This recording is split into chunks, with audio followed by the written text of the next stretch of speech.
So James Flint has beaten Campbell Hatton in a very good fight, to be honest with you. And Campbell Hatton exposed massively. I think we all knew that, we should have been found out. And I mean, are we surprised it happened at this level? I'm not really surprised, to be fair.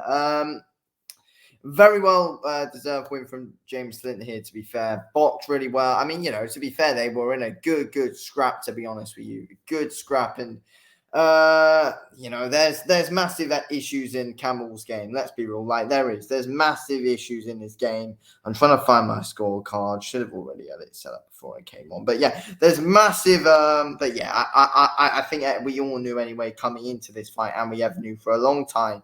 There's issues in Campbell Hatton's game, like there 100% is, and he was exposed a bit today. If we're being honest with you, Campbell Hatton, he was exposed. I had James Flint winning 97-93 here, to be honest with you. I feel like as a dominant winner, it would have been a massive robbery if they gave it to Hatton. Hatton 41, but I don't see how Hatton won that fight. I really don't. I'm going to go through how I scored it now. So, first round to Flint, second round to Hatton, third round to Flint, fourth round to Flint, fifth round to Hatton, sixth round to Hatton, seventh round to Flint, 8th round to Flint, 9th round to Flint, and 10th round to Flint. So, especially in those later rounds, in my opinion, I really do think Flint was having some real good success. And he had Hatton going, I think it was in the 9th round. He really had him going. Kind of wobbled him a bit, or stunned him, should I say. And yeah, honestly, Hatton did show a good chin. Fair play to him. Showed a good chin, was trying to fight back, trying to get Flint on the ropes, trying to land some good body shots. But Flint's head hunting was really good today, landing some massive shots up top, and was definitely the well-deserved winner in that one. Flint was 100% the well-deserved winner. Hatton did not win that fight. There's no way he won that fight, in my opinion. If you had Hatton winning that fight, you don't know what you're talking about, because Flint easily won that, to be fair. Easily won that one. And he won it fairly convincingly. Hatton just came forward, doesn't have any head movement at all. Campbell Hatton, no head movement at all. And was just walking into some of Flint's shots. And Flint, was mixing in some good combinations with some, lots of good different shots. It was really good stuff to see from Flint. Hatton, I feel like Hatton, he was just a bit too predictable for Flint when he was coming forward.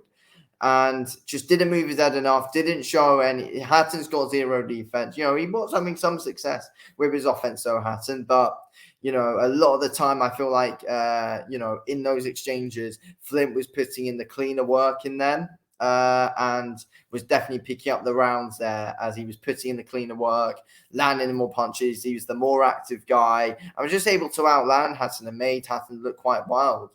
To be fair, Flint was managing the distance quite well, and it was good to see. It was good to see from Flint, and that's what happens. Like when you're getting hyped up that much because your dad's Ricky Hatton, but that's why he's getting hyped up. If Campbell Hatton was any other guy, then no one would really think too highly of him because he's not exactly at a great level. This was area level that he was at today and could not even get past that. So, that shows you where Campbell Hatton's at, and that he's still a young guy. Don't get me wrong, still a young guy. But, possibly Eddie Hearn pushed him a bit too far because Hatton didn't have the most, he didn't exactly have the most amazing or long amateur background like he didn't, so he's needed to build himself up a lot more. He's basically jumped right to the pro game, and that's what you're gonna get found out. And I feel like this day was coming a long time for Campbell Hatton for him to eventually finally get found out, and that's exactly what happened today. And his game was exposed completely. Completely by they put Hatton in there with someone who actually had a pulse tonight, and Hatton got beat. Hatton got beat fair and square. That fight on the AJ Usyk first fight card, Hatton should have lost that one. So he's basically exposed all in that.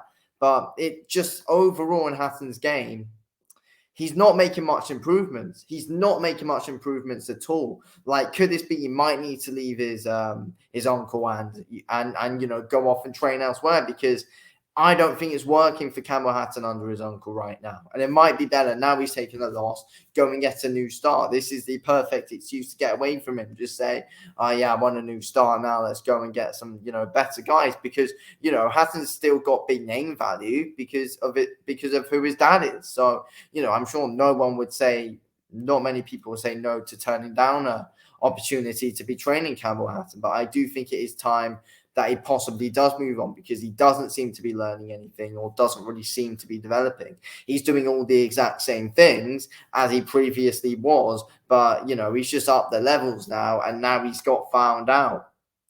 The thing about Hatton is he doesn't have like amazing punch power or anything like that. And, he's not the best overall boxer. And, we got beat by someone today who, can box well like Flint can and, can also win a good brawl against you. So, yeah, Hatton got completely found out there. He was getting hit a lot harder by Flint in those exchanges than Hatton was hitting Flint, and just getting outlanded as well, basically, because, Hatton had zero defense, not moving his head at all, and finally got found out. Not surprised at all. Anyway, thank you all for watching this video. I'll speak to you in a bit. Thanks for watching.